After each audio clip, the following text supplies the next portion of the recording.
here with Paul, and he's a motorbike rider. Do I call it a motorbike or a motorcycle? I guess I'm a motorcyclist. Or a biker. A biker, yeah, that sounds more cool. Yeah. Cool. All right, great. So he's a biker, and how many years have you been a biker? About 40. Wow. I got my first bike when I was 17, a Honda Karen. How did your parents feel about that? They thought it was reasonable. They knew I needed transport. We didn't have a car, so it was the only way I could get to college and things. So, to be honest, in my whole biking career of 40 years, I've had 2 accidents. Wow. So that's amazing. Because one of the questions that I had for you is somebody once said it's not if you have an accident, it's when you have an accident on a bike. But you've only had 2 in 40 years. Yeah. That's amazing, isn't it? Do you have friends that have had like loads more accidents than you? No, not really. Most of my friends are sensible riders. We're all of a certain age, and we kind of take it seriously. We've always taken it seriously, even when we were younger. Let's talk about how you became, how you passed your tests and stuff like that. So you obviously did your motorbike test, and these days it's done in 2 parts. So you've got to do your CBT, which is a compulsory bike test, which I did it in a car park, got the basics, understood the clutch and everything, and I did it on a 125, although I think you can do it from 50 up to 125. Okay. That's the maximum, right? And then after that, I had 2 years to then be able to be on the road by myself with the L plate on, and then be able to go for the big test if I wanted to, but I chickened out. I got really scared and just didn't do it. So what's the difference between this test now and the one that you did like back then? So I did it in 91, and back then there were 2 parts to it. So you did a compulsory basic training in a car park, round the cones and all that kind of thing, and then you did a very brief ride around the block. It was sort of the start of when we had headphones and the instructor telling you where to go and things. Oh, okay. So you did have an earpiece then? I did have an earpiece, even back in the day. Wow. We had valves in it, but it was, I was 10 years old. I was 10 years old when you did your test. That's mad. There you go. So, yeah, we just literally went round the block a little bit further, but not much, and that was it. And it was just 2 parts. Whereas today, it does depend on your age and experience. You can get a second bigger bike, but it has to be restricted if you're under 25, I think, if I remember rightly. So until you're 25, you can't have a bigger bike, even if you've passed your second part of the test. Interesting. And it has to be restricted. So that's the main difference between the tests, from when I did mine and how it is now. And the portion that's on the road now is quite long, in comparison. You get an observed ride, usually with 2 if you're training, or just 1 when you go out for your actual test. I was about to ask that, how many people were on your CBT, because we had 1 instructor and 2 students, and then obviously the main thing is just you, and the bigger test is just you and somebody else. Yeah. It depends on the school. So I actually trained to be an instructor up until a point. So doing the CBT in the yard that we were training in and instructing in, we could do up to about 8 people at a time. Is that right? Oh my goodness, that's crazy. It really tests your skills of observation, which is one of the things you need to be a motorcycle rider, is really good observation.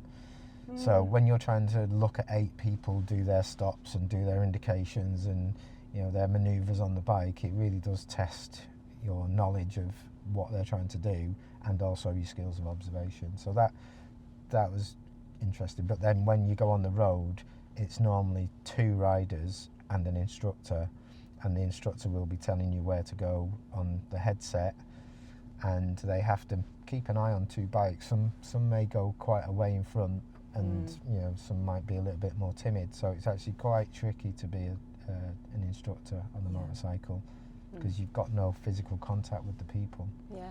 I remember, yeah, because that would have been quite difficult if 8 people were on the road with you, because the signal doesn't cancel itself, does it? No. You have to cancel it. And I remember when I did my CBT, that was the one thing that my instructor was saying, like, Ros, turn your signal off, you know, because you put it on, and in a car, when you turn enough, it can turn itself off. But on the bike, you have to turn it off, and it can be extremely dangerous if you leave it on when you pass the junction on the left. I noticed a bike the other day who had a noise with his indicator. Yep. And I'd never come across that before. So what's that about? You can fit an aftermarket, and you can fit aftermarket for self-cancelling indicators as well. Is that right? BMWs have self-cancelling indicators. Oh, I need to buy one of them if I do it then. So you can get motorcycles with self-cancelling. Now, there are other bikes, but mainly BMW is the one that's known for having self-cancelling indicators. Interesting. But the noise, it does help you, obviously, because you've got another sense to not just... If you're trying to observe what's going on the road, the last thing you want to be doing is looking down at your dashboard to see if you're still indicating. Yeah.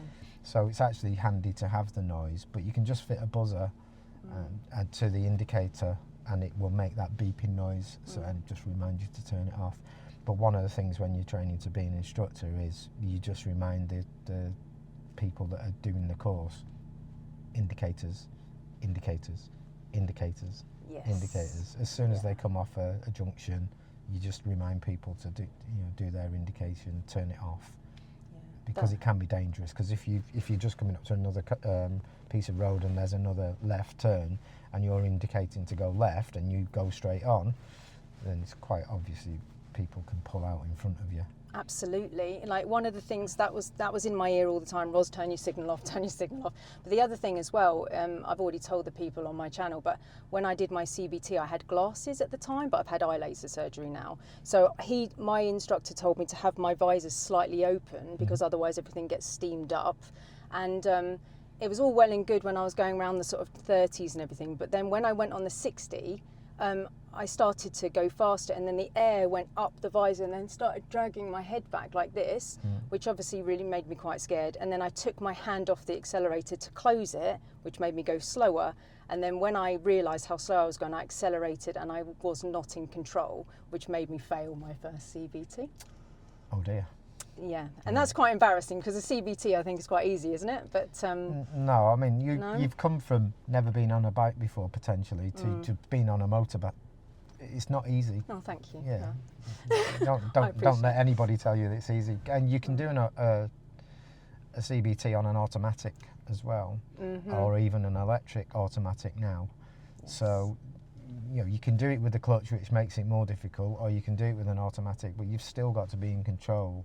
You've still got to keep your hands on the handlebars. That's the main thing. How does that work? If you did a push and go, because I did a 125 with gears. So if you learn on a push and go, how does that then transfer to the bigger tests then? Can you You need to take another test to do a geared motorcycle to get a bigger bike. So that you mean you have to do a second CBT? Yeah.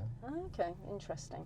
All right. So obviously we just had a look at all your bikes, and that was extremely exciting. Well done. And I love that little fun number plate that you've got there. It's so cool. Obviously it is a lot of fun. Maybe I do need to get into it. But so in respect of kind of keeping safe, like what you wear, what do you personally wear when you go out, and what's the law about helmets and all that all the clothes and wearing it in winter, wearing it in summer, blah blah blah? So the only legal requirement is to wear a helmet that is kite stamped. That's the only legal requirement. Two fingers under the strap, isn't it? Something like, I remember they is strap there, isn't it? Yeah. And then is it 2 fingers under so it doesn't wobble about? Yeah, you need it tight enough so that if you're in an accident, it's not going to be pulled off. That's the main thing. So the only legal requirement is to wear a helmet that is kite stamped. That's the only legal requirement. If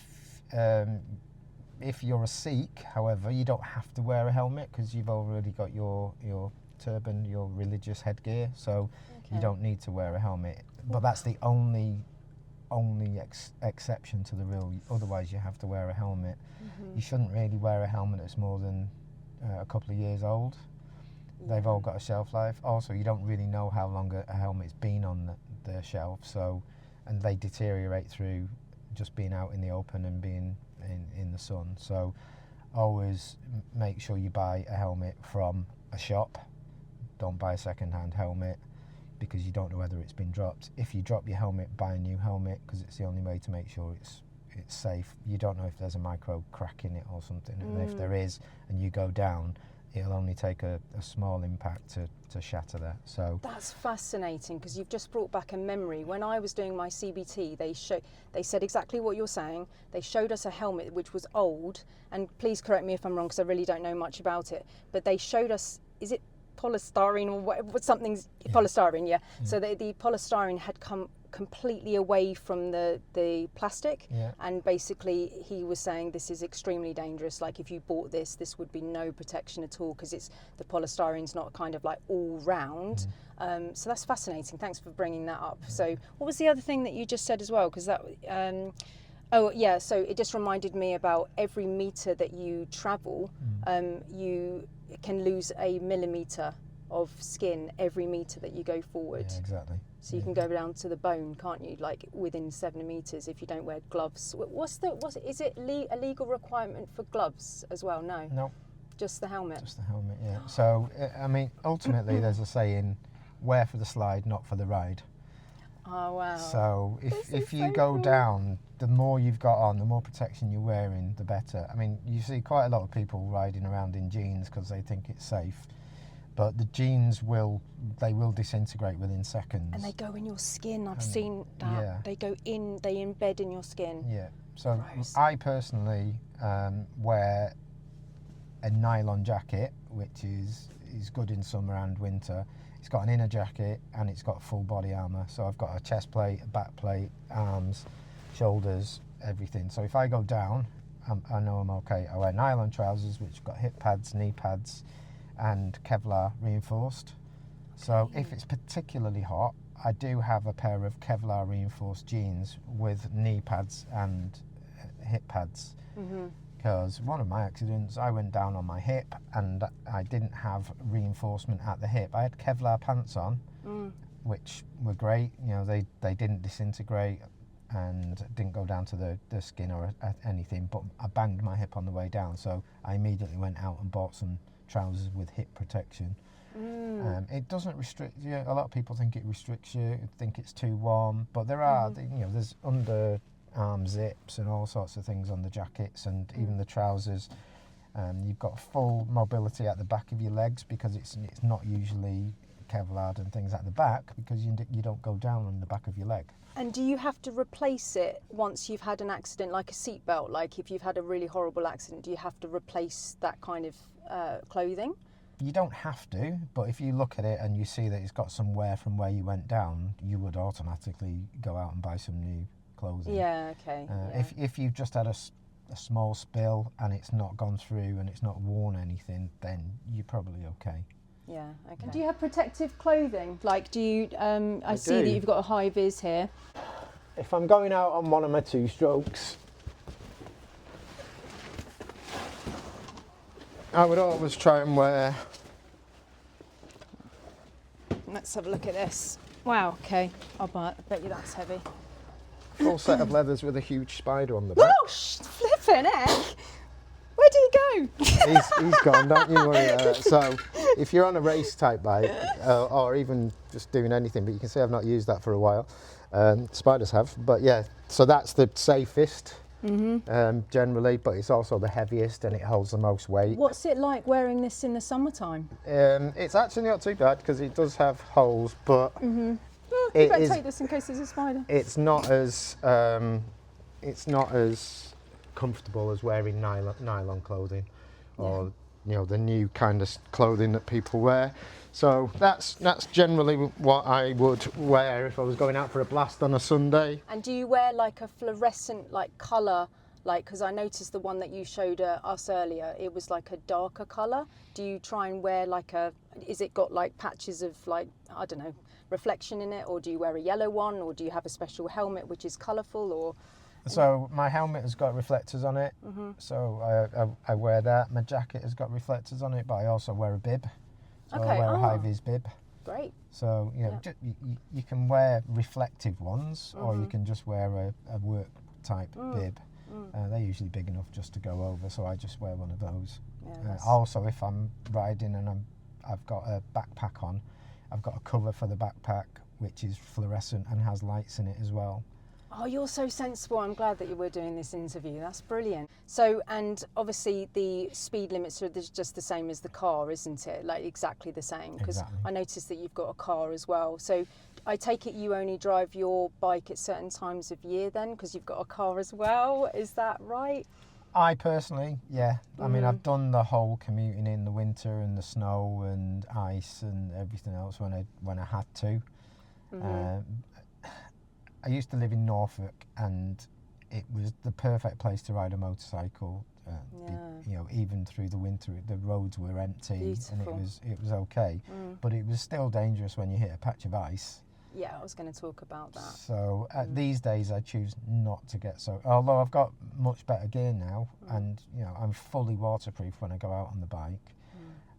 I just the visibility is not as good in the rain, and at this kind of time of year in the winter and stuff, you know, the visibility is just not as good. Even if you're wearing a full-on high vis, the visibility is just not as good for other users of the road. Yeah, Seeing absolutely. you, and that's what I care about, is other people seeing me and not doing things, because I'm in control of what I do. I'm not in control of what they do, so I want to give them the best chance. So I ride with my lights on, and Is that I not? have Does high it not? vis. Does it not come on with the bike when you turn it on? Doesn't the light just come on like as a legal requirement? On a modern motorcycle, they normally do, but I have old motorcycles. Oh, okay. So if I'm out on one of my old bikes and it's this kind of time of year, I will put the lights on, depending on where I'm riding and how I'm riding and stuff. How, when you're driving down the road, what's the kind of biggest problem that you encounter with other drivers? So I'm envisaging like kind of like you driving down the road and a car from a side road is just literally just pulls out. Like I can guess that may be your biggest problem because of the kind of size of you, and we tend to only see things that are bigger than us because that's a threat. So if it was a truck, then we're more likely to stop, but if it's a little push bike or a motorbike, it's like, that's not going to kill me, so like sort of thing. So what do you see? What's the biggest thing that you just wish wasn't part of the drive? It's really hard because everything's dangerous and everything's a potential hazard, so you have to ride with that mindset. For me, there's two things. One is crosswinds, so nothing to do with cars, vehicles or anything at all. So if I'm on a dual carriageway or a motorway, crosswinds is big, and crosswinds and lorries are...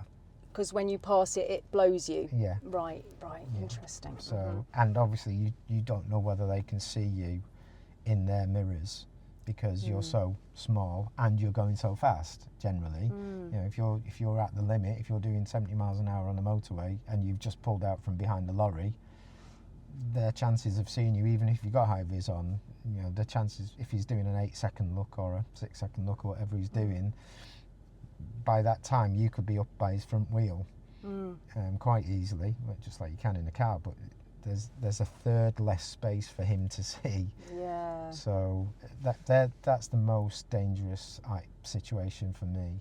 I don't see many single motorbikes on a motorway. I see groups of kind of like Harley Davidson, they're going out and they're like showing off, or they've got their Vespers, you know, like with all the mirrors on it. So I tend to see like groups of bikes, and then they're kind of safety in numbers, it seems to be. But like I don't see a lot of like motorbikes on motorways, even though they're allowed to. Is it what CC do you have to be on a motorway? 125. It is a over 125. 125, yeah. Okay, yeah. You don't see many motorcyclists on motorways because most people ride motorcycles for fun or to get a fun element, and riding on a motorway is generally not fun. Right, okay. So if you've got an option of taking a twisty A road or B road versus going on a motorway, you would more often than not choose the A and B road because you can generally get there just as quick, but you're having a lot more fun. If you're doing a long distance, so I went up to Scotland a couple of years ago, and that was mainly motorway riding because it didn't make sense to try and have a bit of fun to do hundreds of miles. Yeah, okay. So that's the main one. If you're commuting, you know, I know people who commute on the motorway to work, Yeah. but then on the way back they come on the A roads and B roads because they're not in a rush to get to work, so they go and have their little bit of fun. Yeah. So you've got that. There is an element of stones, but you can get that anywhere, and especially on the roads as we see them, the A roads and B roads, there's more stones on the sides of the roads, which is where people tend to flick them up. So it's probably more dangerous on that.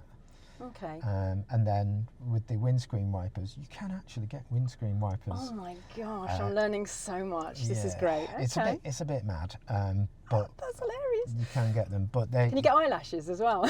you can get all sorts of mad things for your helmet. I wouldn't recommend them because they all. I've seen a Mohican. Yeah, things like that are okay, but some people wear like head things over their helmets, but that can restrict your view, and obviously if they're not tight, they can gather the wind as well, so it can whip your head back, so you got to be a bit careful. But one thing to do is make sure that your visor is clean and clear. So visor and helmet are part of the requirement. You've got to have a visor and helmet.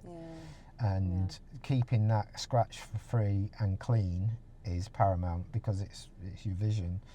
There's a system called pin lock, which is basically double glazing for helmets. So it stops where you said before about your glasses steaming up and keeping a crack open on the visor. Interesting. The pin lock system helps with that because it's like double glazing. And then you can get things like Rain-X, which you can put on your visor as well, and it makes the water bead off a lot quicker than. That was such a problem because it was it was all fizzing up, like my glasses were fizzing up. It was really it was proper dangerous, you know. Talking about the stones and stuff, so what position do you have to have on the road? I seem to remember something about a 40%. It's been a long time.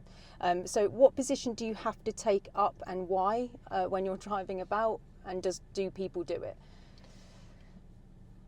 The main thing about being on a motorbike is owning the part of the road that you're on, and not being timid. So, and not being worried about the car getting, behind you, getting frustrated with your speed and stuff. Stick to the speed limit and own the part of the road that you're on. So there's three positions. You've got A, B, and C. Okay. So generally, when you're riding, you want to be in the command position. It's called, which is position B, which is the middle of the road. Interesting. So you ride in the command position, and when you're ever on a straight road, and then obviously you do your signals and manoeuvres and things. So if you're turning left, you need to get yourself into the A position, so that's over to the left, so that people know that you're going to turn left, and also so that people can't go up the side of you. And they can overtake perhaps as well. Yeah, maybe. I mean, if you're in the left, if you're going left and there's a straight road and there's enough space between you and carrying on for the car behind, it's perfectly fine for them to do that. But you would hope that if there's not enough space, that they don't take up your space on the road. But the idea is that you are basically stopping people going up the inside of you, because then you don't turn in, and that includes push bikes and other motorcycles.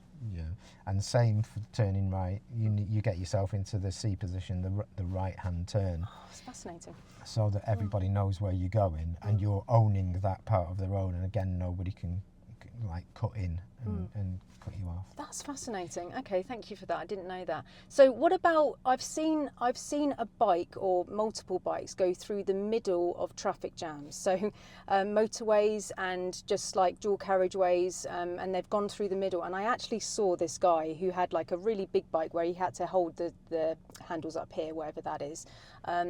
And he went through, and he looked like I'm sure he just had all the gear but no idea, that guy, because he just went through the middle and he smashed off so many people's mirrors as he went past, never stopped, carried on, and we were all in gridlock traffic, and he just smashed them all off.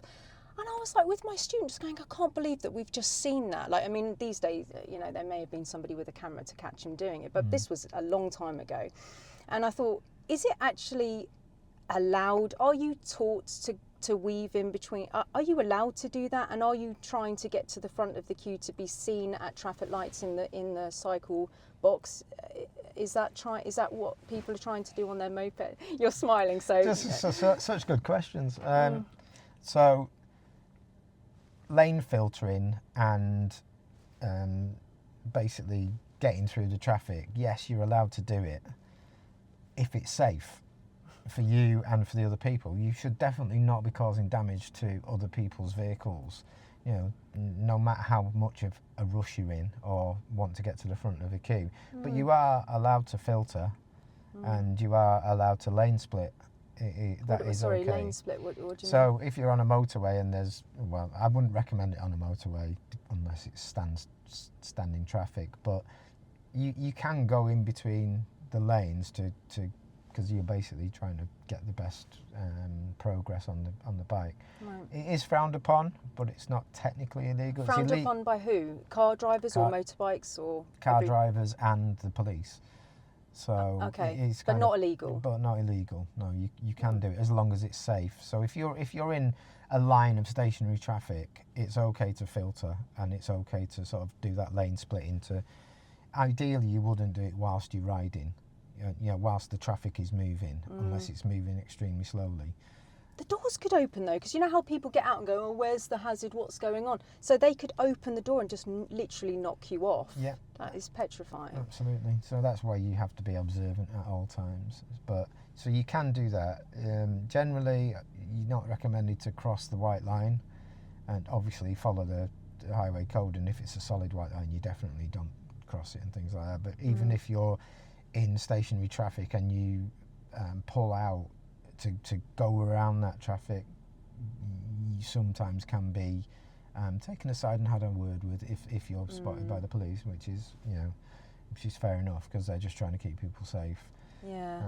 So yeah. They've written in the highway code now that if somebody opens the door and hits a bike off, it's the problem of the person who opened the door. So it says in the highway code that we should Dutch reach, which basically is like you use your outside arm to reach across, which is more likely to check your blind spot as you get out, and so you're more likely to see a bike. Yeah. But who does that? I mean, we should do it, but people would be like, oh, I'm fed up of this traffic jam, and they just open the door and then knock you off.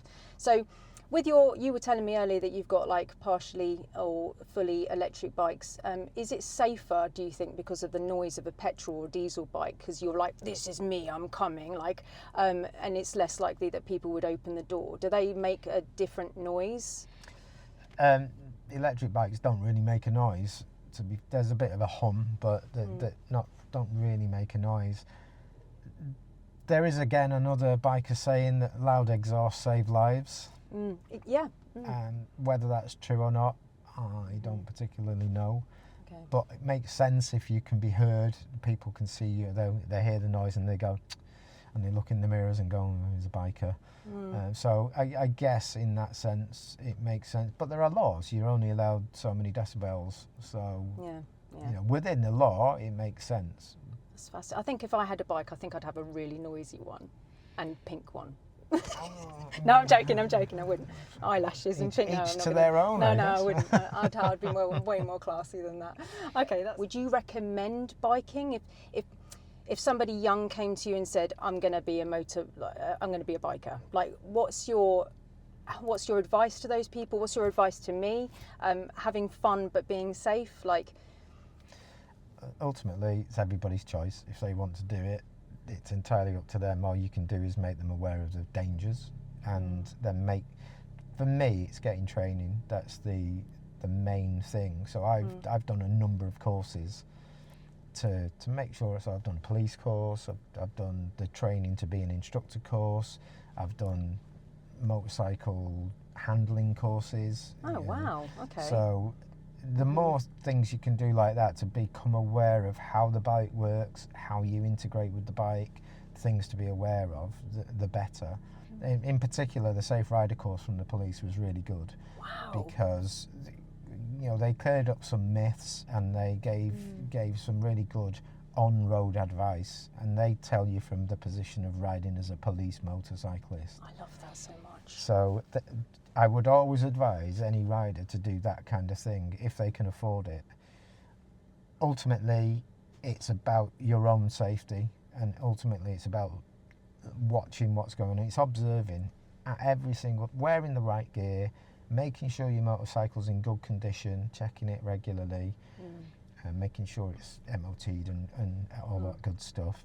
And then observation. Lifesavers, is that what it's called? Because we call it blind spots, but it's a lifesaver, isn't it, that they call it on a bike? Is that right? Yeah, so when you've done all your observations and you're just about to make a manoeuvre, you do a lifesaver to make sure that you've not missed anything in your blind spot, and then you do your manoeuvre.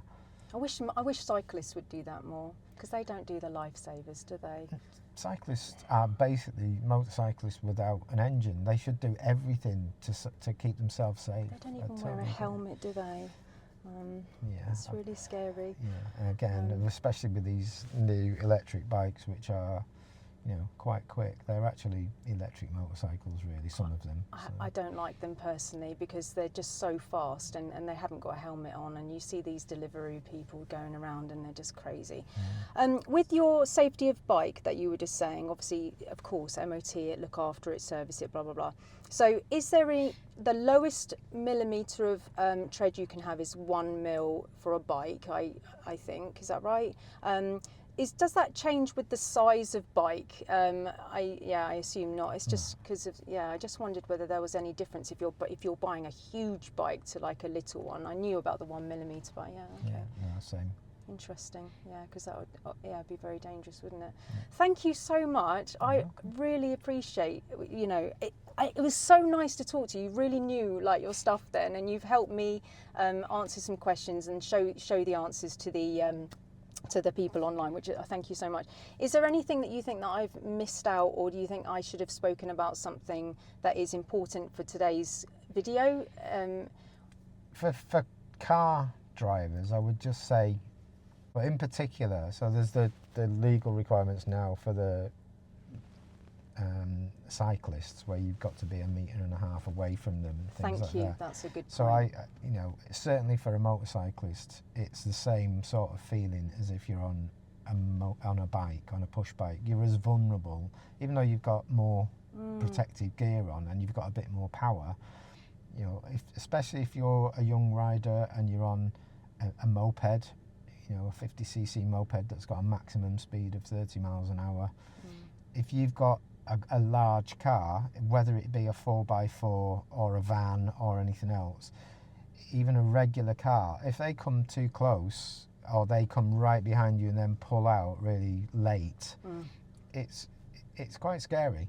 You know, it's quite scary, especially if you're learning, because you're not necessarily doing all the observations yet, because you're still getting to grips with the bike itself. So, you know, give the motorcyclists the opportunity to learn how to be good motorcyclists, good road users, by giving them some respect and giving them the space. Absolutely, yeah. I think that it's speed dependent as well, but like I think you're supposed to leave a car length of space to cyclists before them like that.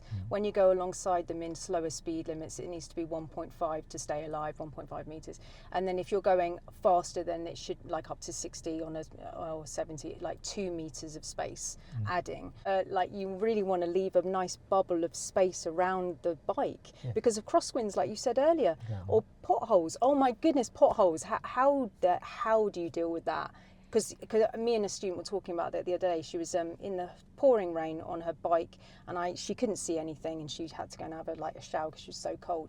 But I was saying to her, what would you do if there was like a puddle with a pothole? Because you'd just go forward. So how can you keep safe with that? And how can you let people behind you that you're going to go around a pothole? Do you signal? Like what do you do about that?